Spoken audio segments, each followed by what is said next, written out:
알렉산드리아 오카시오 코르테즈. 이 참 문제덩어리죠, 문제덩어리. 예, 참 문제를 여기저기서 일으키고 다니고 있는데 지금 아주 심각한 이야기를 꺼내놨습니다. 오늘 아침에 트위터에다 이런 말을 써놨습니다. 클래런스 토마스는 사임해야 한다. 예, 클래런스 토마스 대법관은 여러분도 잘 아시지만 아주 강한, 보수 성향이 아주 강한 대법관이죠. 지금 뭐 최근에 독감 증상 때문에 병원에 일주일간 입원했다가 얼마 전에 퇴원을 했는데 좀 사임해야 된다, 이렇게 이야기를 좀 하고 나온 것입니다. 그러면서 이렇게 이야기합니다. 그렇지 않다면 그가 우익단체들로부터의 수입을 공개하지 않고 그의 아내와 관련된 문제들에 대해서 자신을 기피시키고 1월 6일 위원회를 주요 정보에서 차단하도록 투표한 것이 조사받아야 된다. 탄핵의 근거가 될 수 있다. 이거 지금 심각한 이야기인데요. 저희가 이제 그렇지 않아도 클래런스 토마스 대법관을 끌어내리려고 하는 그런 모종의 음모가 진행이 된다라는 이야기 아마 잠깐 말씀드린 적이 있습니다. 현재 지금 잭슨 대법관이 인준 절차를 좀 밟고 있는 중이죠, 상원에서. 법사위에서 지금 이제 인사청문회를 끝냈고 조만간에 이제 법사위원회가 표결을 내놓게 되면은 상원 전체 투표가 진행이 될 것이고요. 그래서 이제 인준되느냐 안 되느냐 이런 얘기들이 진행이 될 텐데 지금 이제 6명하고 3명입니다. 현재 대법원에서 보수 성향이 6명, 진보 성향이 3명인데 근데 로버츠 대법원장 같은 경우에는 좀 중도 성향이 강합니다. 이 로버츠 대법원장 자체가. 그래서 이 로버츠 대법원장은 간혹이 아니라 자주 민주당 쪽 편을 들어서 표를 내주고 있습니다. 그리고 에이미 베럿 대법관도 그렇고요. 지금 몇몇 대법관들이 보면은 완전 오른쪽이라기보다는 좀 약간 중간 쪽으로 와 있는 대법관들이 좀 여러 명 있습니다. 그러니까 보수 진영의 보수 성향의 대법관 6명 중에서도 이 사람은 정말 찐 보수 수준이다라고 이야기하시는 대법관은 한 3명? 3명 정도. 나머지 3명은 그냥 중도라고 봐야 되는 그런 입장입니다. 그게 그런 상황인데 여기서 만약에 아주 진한 보수 성향의 대법관이 이 토마스 대법관을 어떻게든 자리에서 끌어내리고 지금 끌어내리면 현직 대통령이 후임자를 지명하게 돼 있기 때문에 그러면 당연히 바이든이 지명을 하면은 민주당 쪽 좌파 또 대법관이 올라가겠죠. 이 좌파 대법관이 또 올라가게 되면 4대5 구조가 되는데 찐 보수 대법관이 한 명 없으니 찐 보수 대법관은 뭐 한 2명 정도로밖에는 안 되는 것이고 그러니까 2대 3대 4가 되는 뭐 이런 상황이 돼 버리는 겁니다. 이렇게 되면은 대법원에서 나오는 판결을 우리가 좀 이렇게 받아들이기가 쉽지 않은 그런 판결들이 나올 가능성이 좀 커지는 것이죠. 이게 이제 대법원의 구조가 바뀌는 그런 작업입니다. 이런 작업은 쉬운 작업이 아니고 논란의 여지가 많을 수 있는 작업인데 어차피 이 AOC는 뭐 어차피 이리 내놓나 저리 내놓나 욕먹는 캐릭터로 이미 고착이 딱 돼 있으니까 그냥 부담 없이 그냥 등떠민 것 같습니다. 네가 한번 얘기해봐라. 이게 딱 등떠민 것 같고요. 하여간 그래서 이런 말들이 나온 거죠. 사임하든지 아니면은 탄핵 가자 이렇게 나오는 겁니다 지금. 이게 탄핵으로 연결될 가능성이 있느냐, 현실적으로 있느냐라고 물어보신다면 아주 없지는 않다라고 말씀드려야 할 것 같습니다. 일단은 상당히 지금 속상한 이야기인데 1월 6일 의회 사건에 연루되어 있는 토마스 대법관의 아내 되는 분, 이 지니 토마스. 이 지니 토마스가 당시 이제 마크 메도우스 비서실장하고 주고받았던 내용들을 보면 결국에는 강력한 트럼프 지지자로서 이 선거 결과 바꿔야 된다. 어떻게든 차분하게 움직이고 선거 결과 바꾸게끔 하자라는 이야기들이 서로 주고받았던 메시지들이 이제 다 공개가 되어진 이런 상태가 되어 있고요. 그리고 부인이 그런 상황이면 그러면은 토마스 대법관은 사실은 이해충돌 문제가 있기 때문에 법관들 같은 경우에는 변호사부터 시작해서 대체로 다 기본적인 양심에 따라서 이 소송건이라든가 이 법정 사건은 내가 이해 당사자에 연루돼 있기 때문에 내가 내리는 판결에 대한 오해가 있을 수 있다. 그래서 나는 이 재판에 참여하지 않겠다라고 스스로 발을 빼는 경우, 이제 이거 재판을 기피한다라고 그러죠. 근데 이런 경우들이 많이 있습니다.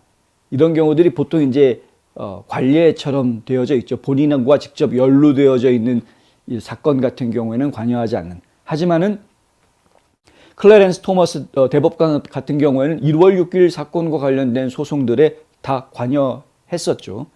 한 번도 빠지지 않았습니다.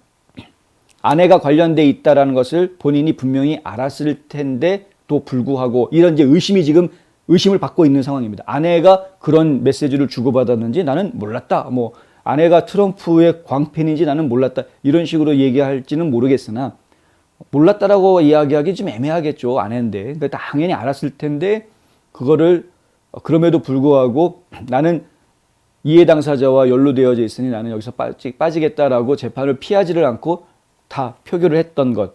이것이 지금 이제 하나의 큰 이슈가 되고 있는 것이죠.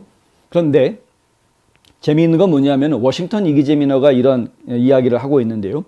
연방 하급 법원과 달리 대법관은 동일한 행동 강령에 구속되지 않으며 윤리적 문제를 제기할 수 있는 경우에 기각이 적절한 선택인지 여부를 결정할 수 있다. 무슨 얘기냐 하면은 그게 보통 이제 연방 뭐 법원이라든가 아니면 항소법원이라든가 이런 데 있는 판사들이라면 아까 말씀드린 대로 그 사건에 직접 연루되어져 있는 이해 당사자와 내가 관련이 있기 때문에 내가 이 사건에서 재판을 하지 않겠습니다. 라고 피하는 것이 윤리적으로 도덕적으로 옳은 일인데 대법관은 경우가 다르다라는 이야기입니다.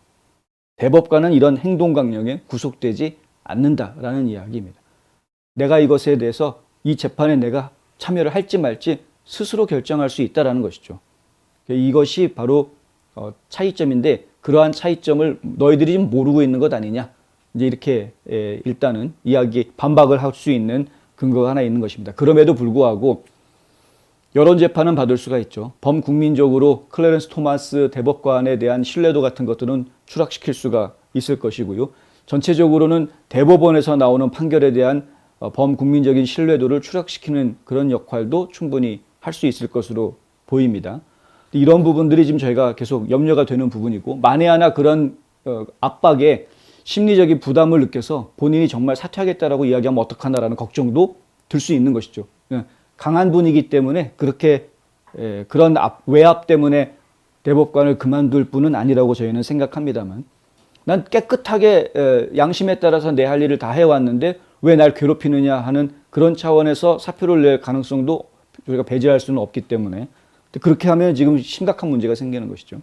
법관은 법관의 양심에 따라서 헌법을 수호하는 최고위직에 있는 대법관 입장에서는 헌법 수호 이상의 아무런 목적이 없기 때문에 그 목적에 충실할 수밖에, 그래서 평생직으로 인정받는 것 아닙니까? 근데 지금 정치적인 이슈에 얽혀서 본인의 이 법관으로서의 자존심, 자긍심 이런 것들이 상처받게 될 경우 대법관은 어떤 행동을 할 것인가? 그것이 이제 저희가 염려하는 부분인 것입니다.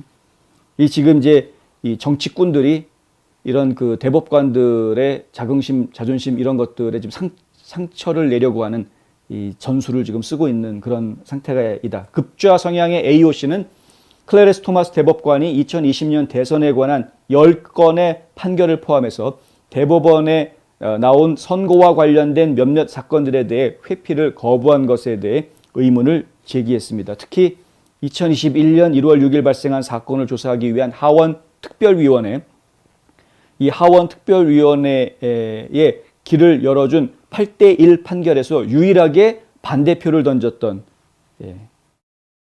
그런 인물이기 때문에 그 의혹이 좀 더 짙어진다 이런 것이죠.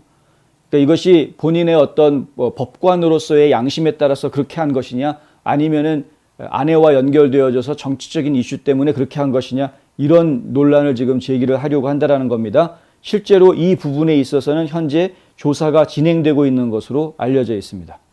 그러니까 이러한 내용들이 조사가 진행이 돼서 이거는 법관의 양심에 따른 행동이라기보다는 정치적인 이해관계에 의한 판결이었다라고 누군가가 이야기를 하면 일이 상당히 좀 골치 아픈 상황으로 접어들어갈 수도 있다. 뭐 이런 것이죠.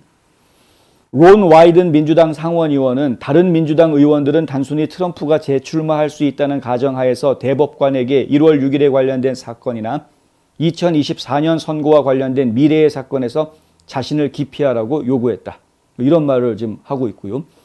반면 케빈 맥카티 의원 같은 경우에는 정치적 옹호와 관련해서 클래렌스 토머스에게 특정 사건에서 손을 떼라고 예전에 요구했던 걸 철회하는 그런 모습도 지금 보이고 있습니다. 그것은 법에 근거한 그의 결정이다. 지금 맥카티 원내대표는 이제 토마스 의원을 또 두둔하고 나서는 거죠. 토마스 대법관을 공부하는 데 시간을 할애했다면 그는 올바른 공부를 하는 사람이다. 그는 헌법을 지지하는 것이 아니라고 판단되면 헌법에 반대해 판결을 내릴 것이고 그게 헌법이라면 그가 해야 할 일이다. 그게 그 사람이다. 다른 법관들은 헌법을 어겨서 판결을 내릴 수가 없습니다. 헌법을 어기는 판결을 내릴 수가 없는데 대법관들은 얘기가 좀 다르다는 것이죠. 만약에 헌법이 잘못됐다면 그러면 헌법에 반대해서 판결을 내릴 것이다. 이게 대법관이 할 수 있는 대법관 고유의 권한이라는 겁니다. 그러니까 이런 부분들을 이해하고 보면은 지금 이제 토마스 대법관이 아내의 정치적인 성향과 관계없이 지금까지 계속해서 대법관으로서의 역할에 충실해 왔던 것을 이해할 수 있다. 그런데 그것을 배제해 놓고 다른 하급 법원에 있는 일반 판사들하고 비교하면 그러면은 이제 논란이 되는 것처럼 보일 수가 있다. 이 부분을 좀 저희가 바로 잡아드려야 하겠기에 지금 길게 설명을 좀 드렸습니다. 토마스 대법관이 이러한 이런 정치적인 외압 때문에 대법원을 떠나겠다라는 결정을 안 하기를 저희는 강력하게 바라고요. 그리고 이러한 그 대법관의 지위를 흔들려고 하는 정치적인 공격들 이런 것들은 정말 수준 낮은 거니까 제발 좀 멈춰야 할 것이다라고 저희는 이야기하고 싶습니다.